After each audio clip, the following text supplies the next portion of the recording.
50 years ago, I graduated. I became an engineer.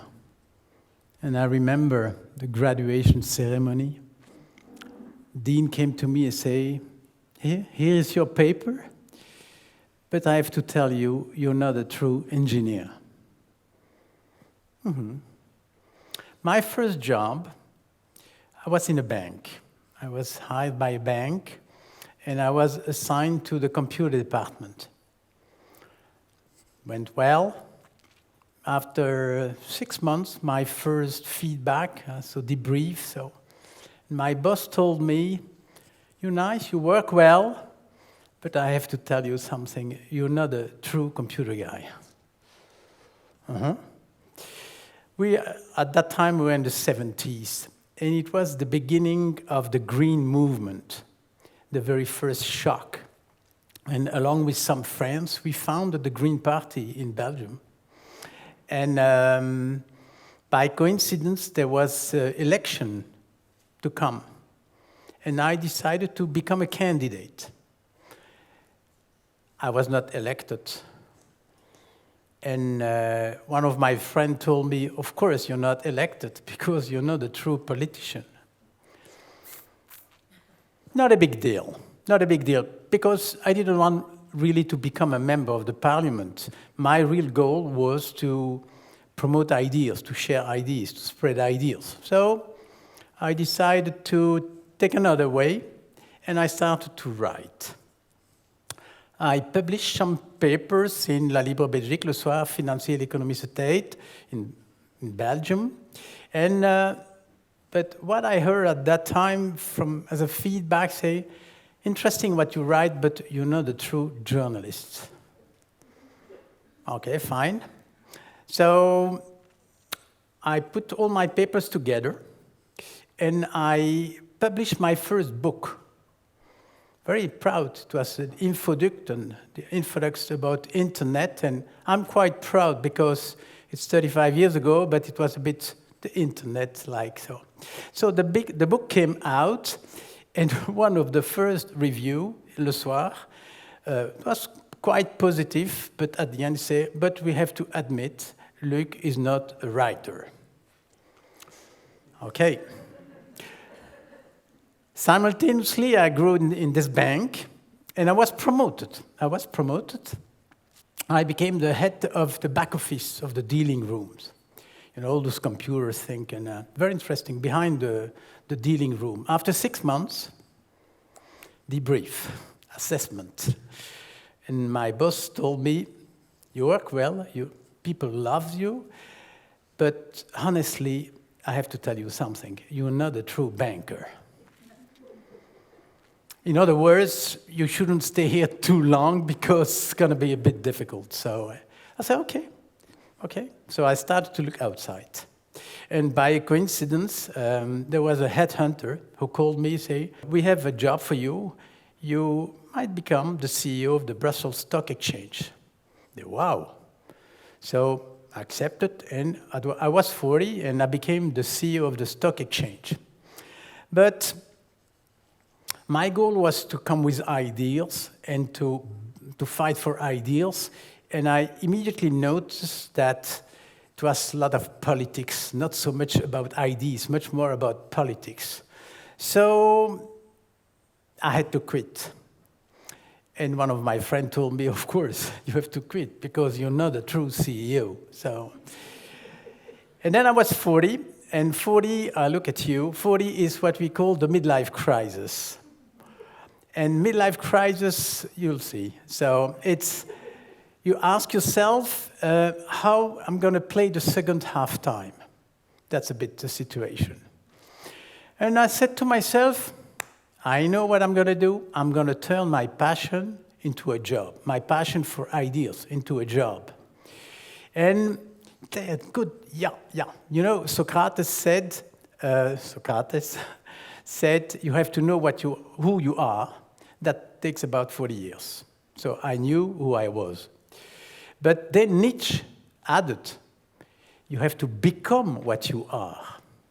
So on one hand, I knew what I was. On the other hand, I had to become what I was. You say it's a strange paradox. Okay, I'm only 40, I'm going to do that. I'm going to do that. And then, of course, two things happened. So I decided to become a consultant because I had to feed my children. Okay. And of course, I quickly heard, you're not a true consultant. And at the same time, I decided to go back to university, and I started philosophy. And that was extraordinary. Extraordinary, took about 9 years, and because I had to feed my children. So, and of course, I was around 50, graduation ceremony. Same university in a different area, the philosophy. So, and the dean gave me the paper, say, you have your paper, but I have to tell you, you're not a true philosopher. So, no problem. I was in 50. So, okay, then two things happened. When I was about 50, I started a company, cartoon-based. It was the first .com explosion. Maybe you remember, maybe you were too young. And so I started a company, cartoon-based, to import cartoons into the business. It was extremely, extremely difficult for me because I'm not a true entrepreneur. So I'm lucky enough, later on, I met a fantastic pair of team who are running the company now, and it goes well. But maybe company goes well because I'm not there in the management anymore. That maybe. That's one. And the other thing, at the same time, when I was 50, I rang the bell of the BCG, Boston Consulting Group. When you play soccer, you dream of Real de Madrid. That's how. They opened the door. Imagine. I said, wow. And then, don't have the time to detail, but I had an extraordinary period of time, about 10 years. And one of my clients, I was 55, told me, Luc, I like you. Because you're not a true BCG partner. Imagine, I was 55. And suddenly I realized, hey, maybe there is something good in the fact of not being a true something. I like you because you don't use PowerPoint, because you don't overwhelm me with numbers, you don't use spreadsheet, you force me to go into concept, into deep thinking, and that's what I want. I was 55. So, of course, that was a dream time, but all period of time were dream time, but this one was extraordinary. So then I turned 60. And then, of course, slowly, two things happened again. On one hand, I was hurt. I had to leave the company because 62, 63, and okay, fine, not the problem. So, but as you can see, I'm not a true retired because I still work for them, which is. And the other thing, I started to teach. So I was the teacher of Dimitra and many others, some are in the room.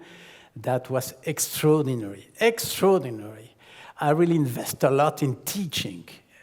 I love to teach. And of course, some of my colleagues were not that pleased because they told me I was not a true academic.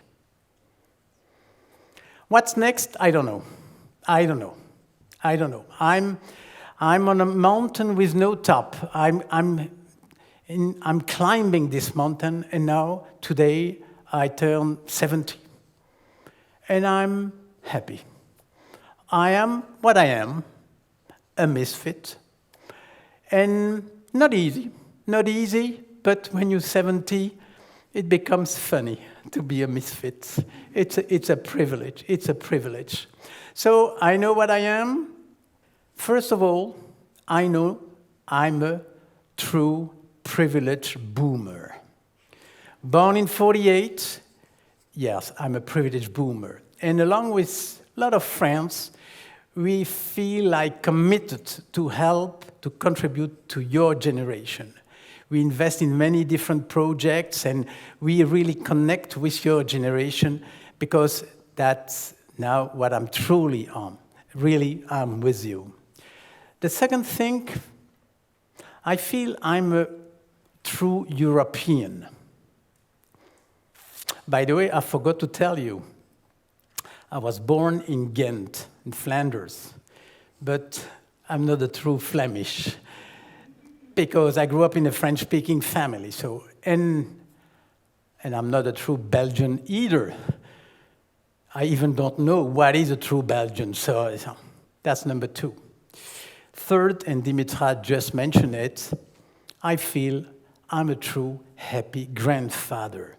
I have 6 grandchildren, between 1 and 7. When I wake up in the morning, my thoughts are going for them, about the world they're going to face and how to help them and so. And they are the future. I'm not. They are. And I live with the future, and I believe and I have a faith in the future. That's number 3. Number 4, you got it. Now I know I'm a true misfit. Thanks. Yeah.